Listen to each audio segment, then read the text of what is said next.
अस्सलाम वालेकुम स्टूडेंट्स। आज weekly serial number 2 to do list के टॉपिक पर आप देखेंगे कि आज हम क्या डिस्कस करते हैं। आपके सेल्फ डिसिप्लिन इंडक्शन के हवाले से इस टॉपिक पर आप जितना मुंतज़िर थे, अब आए देखें कि हम आज आपके लिए क्या नया लेकर आए हैं।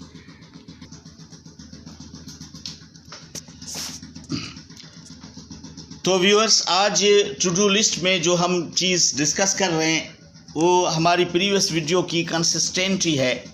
कि आपने नोटबुक अपने जो पर्सनल अफेयर्स हैं या पर्सनल जो असाइनमेंट्स हैं उसके हवाले से आप एक नोटबुक मेंटेन करेंगे। तो इसी कॉन्टेक्स्ट में ये फ़िज़िकल जो नोटबुक मेंटेन करना और साथ में बाज़-औक़ात के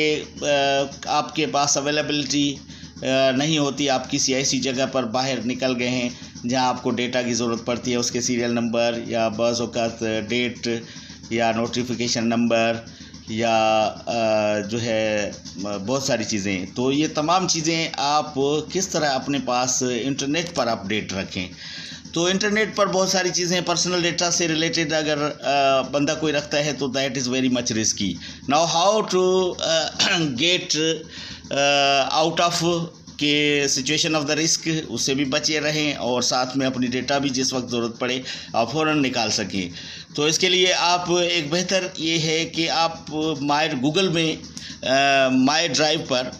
या गूगल ड्राइव पर आप एक बना लें अपनी माई फाइल्स या माई ऑफिस के नाम से, और उसमें आप फाइल्स अपनी रखें। लेकिन तमाम में जो डेटा आप लिखें उसकी एक कोडिंग अगर रखते जाएं डेटा के अंदर, जो कोड आपके पास ओवरऑल कोड उसका मौजूद हो, जो सबसे पहले आप सेट कर लेंगे कि आप जो कुछ लिख रहे हैं उसकी कोडिंग क्या है, उसकी बेस कोडिंग जो है वो इस पर मैं एक फर्दर इसी टॉपिक पर जिसको क्रिप्टोग्राफी कहा जाता है, इस पर आपके लिए कुछ एक वीडियो में आगे चलकर बनाऊंगा। यहाँ पर खाली मैं आपको हिंट दे देता हूँ कि इस तरह कोडिंग के ज़रिए आप अपनी तमाम डेटा वहाँ पर लिख सकते हैं। जब भी ज़रूरत पड़े तो आप फ़ौरन अपनी फ़ाइल निकाल कर डेटा देख सकते हैं, रेफरेंस देख सकते हैं, आप जो है वो रिकॉल कर सकते हैं या बाज़-औक़ात अपनी ज़रूरत के मुताबिक उस डेटा को इस्तेमाल कर सकते हैं। तो कई दफ़ा ये होता है कि हमें शनाख्ती कार्ड नंबर की ज़रूरत पड़ती है, बच्चे की शनाख्ती कार्ड नंबर की ज़रूरत पड़ गई, बच्चे की डेट ऑफ बर्थ की ज़रूरत पड़ गई या प्लेस ऑफ बर्थ, या फिर बाज़-औक़ात उससे बड़े बच्चे हैं तो उनकी date of marital date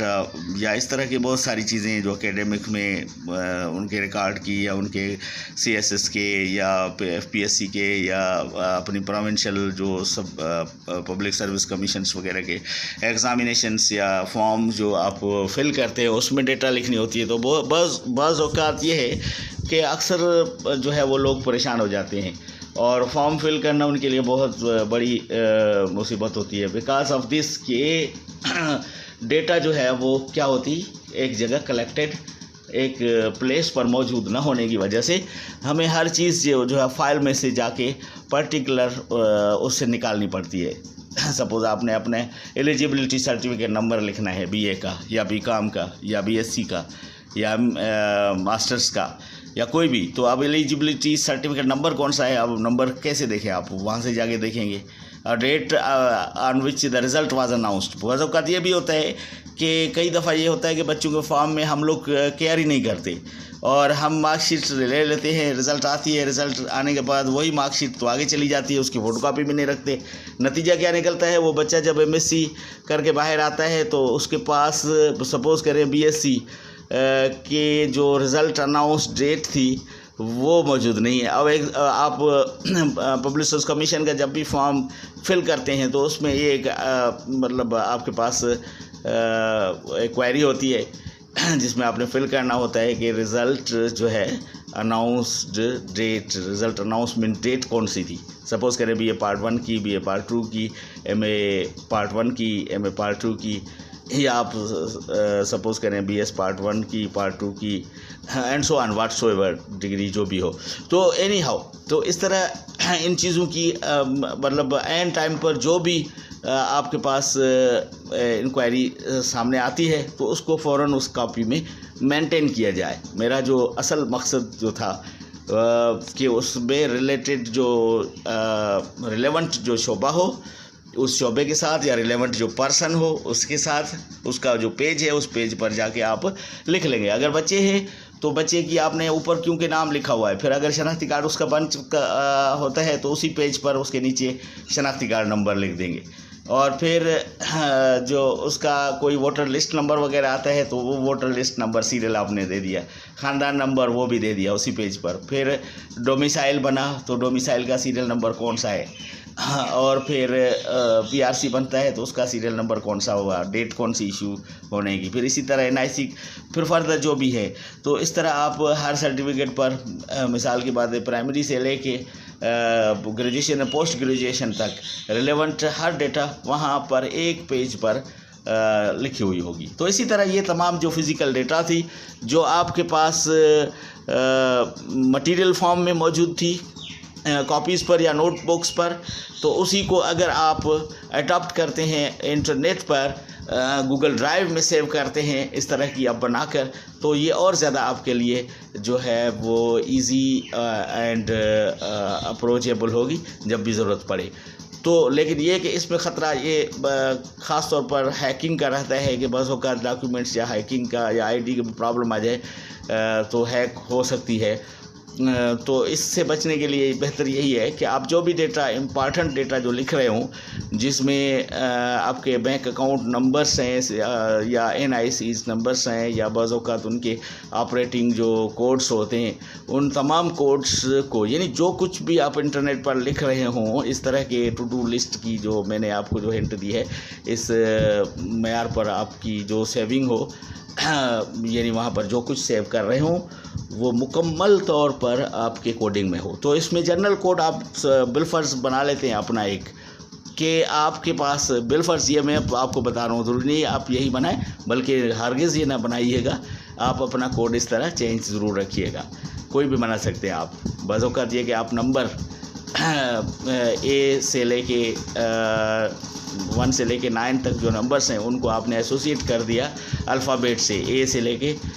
B C D और फिर इस तरह आप 9 तक आ गए। और उसके बाद का जो नंबर बचता है जिस तरह A B C D E F G H I हो गया आपका 9, तो 9 तक आप चले गए। अब 9 के बाद I के बाद क्या आएगा, J। अब J को आपने एसोसिएट कर लिया कि अब ये आपका A शुरू हो रहा है, अल्फ़ाबेट शुरू हो रही है, अब ये अल्फ़ाबेट शुरू हो रही है, यानी अब इस तरह की फिर आगे चले जाएं Z तक। फिर जो Z के बाद आपके पास कम पड़ जाएंगे, क्योंकि ये 9 जो कम पड़ेंगे तो इनको फिर आप नंबर देंगे, तो उनको जो सिंबल देंगे, सपोज़ करें वो सिंबल आप अपनी बना लेते हैं। बिलफर्स ग्रीक अल्फ़ाबेटिकल लेटर में अल्फ़ा, बीटा, गामा, ओमिक्रॉन या omega, sigma, psi, phi, theta, eta and इस तरह के आप सिंबल्स दे सकते हैं जो कि ग्रीक अल्फ़ाबेटिकल लेटर्स हैं। अगर वो आप नहीं जानना चाहते, इस रफड़े में नहीं पढ़ना चाहते और ज़्यादा सिंपल करना चाहते हैं तो वेरी सिंपल, आप A को उल्टा कर दें, B को उल्टा कर दें, C को उल्टा कर दें और इनको लेटरली उल्टा कर दें या वर्टिकली इन्वर्टेड कर दें या लेटरली इन्वर्टेड करें, आपकी मर्ज़ी है। इस तरह आपने तमाम को जो है वो बाकी जो 9 थे उनमें से फिर दोबारा आप A से आ गए, लेकिन अब उनको आपने A लिखने की बजाय इन्वर्टेड A लिख दिया, फिर इन्वर्टेड B, फिर इन्वर्टेड C, फिर इन्वर्टेड D। तो बाज़ औक़ात इन्वर्टेड वर्टिकल में हमें दिक्कत होती है, तो लेटरल इन्वर्टेड जो है वो बहुत ज़्यादा आसान रहेगा। इसी तरह ये आपकी कोडिंग बन गई। इस कोडिंग के मुताबिक आप अगर लिखते जाएं तो बाद में क्योंकि मुकम्मल तौर पर कोड आपका आपके जहन में ही होगा, परमानेंट कोड आपने बना लिया होगा, तो परमानेंट कोड बनाने की वजह से ये मुसलसल आपकी प्रैक्टिस में ख़ुद ब खुद हफ्ते 15 दिन के अंदर ही आ जाएगा। आपको सारी चीज़ें आपका डिकोड करने में कोई दिक्कत नहीं होगी, यानी डीमॉड्यूलेशन जो होगी वो आपके लिए बहुत ज़्यादा आसान हो जाएगी। तो व्यूअर्स, ये थोड़ा सा टेक्निकली डिफ़िकल्ट तो लग रहा है, लेकिन बहुत ज़्यादा जब इमरजेंसी में ज़रूरत पड़ती है किसी डेटा की, मैं आपको अपना एग्जांपल बताऊं कि एक दिन में किसी काम से किसी दफ्तर में गया, तो वहाँ पर जब पहुँचा तो मुझसे अपना जो जनरल प्रोविडेंट फंड का नंबर पूछा गया, तो कि आप ये बताएं जनरल प्रोविडेंट GPF का आपका नंबर कौन सा है। तो अब नंबर एग्जैक्ट मेरे जहन में तो नहीं था,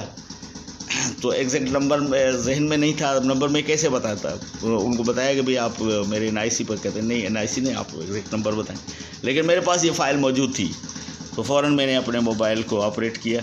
और गूगल ड्राइव निकाली और उसमें से मैंने चेक करके उसको बता दिया, तो वो भी हैरान हो गया। तो सिंपल ये कि आप इजीली इस तरह की चीज़ें मैनेज कर सकते हैं। अच्छा, इसके अलावा व्यूअर्स, आप टू डू लिस्ट नाम से आपके पास ये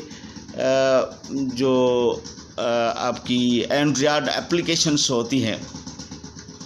एंड्रॉयड एप्लीकेशन स्टोर जो है मतलब गूगल का, जिसको आप ऐप स्टोर कहते हैं, तो वहाँ पर जाकर इसकी एप्लीकेशन ढूंढ सकते हैं। दो किस्म की एप्लीकेशन आती हैं, एक तो जो आपकी कीबोर्ड ऑपरेटिव होती है और दूसरी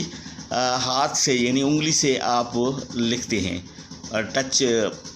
पर। तो ये हाथ से लिखने वाली बहुत ज़्यादा आसान भी होती है और बिल्कुल भी मतलब आपके लिए इजीली और बहुत ज़्यादा। तो मैं सजेस्ट करता हूँ आप तमाम को, आप अपनी तौर पर दोनों को देख लीजिएगा, जो आपको इजी फील होती है वो आप इस्तेमाल कर सकते हैं। इस तरह ये डायरेक्ट उसकी जो भी सेविंग हो डायरेक्ट उसमें करते जाएं और बाद में आप उसको अपलोड अपनी ID पर भी कर सकते हैं या गूगल ड्राइव में भी अपलोड कर सकते हैं। तो व्यूअर्स, आज के हमारे टू डू लिस्ट के जो ऑपरेटिव्स थे वो हमने डिस्कस किए। आप अगले हफ्ते सीरियल नंबर 3 का इंतज़ार रखिएगा कि हम आपके लिए क्या लाएंगे। उम्मीद है कि आप अच्छे कमेंट्स के साथ अगर हमें नवाजेंगे तो ये आपकी जो है वो ज़रा नवाजी होगी, आपकी करम नवाजी होगी, आपकी मेहरबानी होगी, आपका हुस्न ज़र्फ़ होगा। और अगर आप थोड़ा सा कम्युनिकेशन रखते हैं तो हमारे लिए ये एक हिम्मत अफजाई और इनकरेजमेंट का सोर्स बनेगा। अगर शेयर भी करते हैं और सब्सक्राइब करते हैं चैनल को तो that will be very much helpful for us. IQ Sindh Pakistan जिंदाबाद।